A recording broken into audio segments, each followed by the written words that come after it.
గ్రంథి బీజేపీలో చేరతారన్న టాక్ బలంగా వినిపిస్తోంది. ఈ ప్రచారం ఒక్కసారిగా ఎలా మొదలైంది అనేది కూడా ఆసక్తికరమైన విషయం.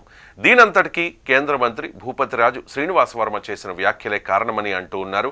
ఇటీవల భీమవరంలో కేంద్ర ఉక్కు భారీ పరిశ్రమల శాఖ సహాయ మంత్రి శ్రీనివాస్ వర్మ కొత్త క్యాంప్ ఆఫీస్ని ప్రారంభించారు. ఈ కార్యక్రమానికి రాష్ట్ర మంత్రి నిమ్మల రామానాయుడు, ఎమ్మెల్యేలు పులపర్తి రామాంజనేయులు, పితాని సత్యనారాయణ, ఎమ్మెల్సీలు బొర్రా గోపీమూర్తి, పాదువ శ్రీనివాసరాజు హాజరయ్యారు. ఈ వేడుకల ప్రధాన ఆకర్షణగా నిలిచారు మాజీ ఎమ్మెల్యే గ్రంథి శ్రీనివాస్. ఆయన ప్రోగ్రాంకు రావడం రాజకీయ వర్గాల్లో పెద్ద చర్చగా మారింది.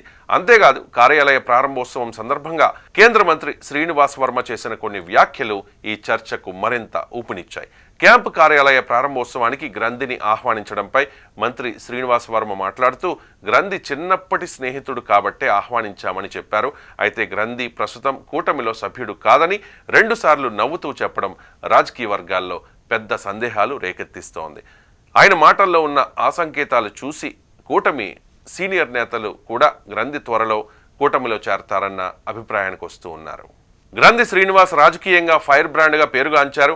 భీమవరం నియోజకవర్గం నుంచి 2 సార్లు ఎమ్మెల్యేగా పనిచేశారు. కానీ ఈసారి ఎన్నికల్లో ఆయనకు పరాజయం ఎదురైంది.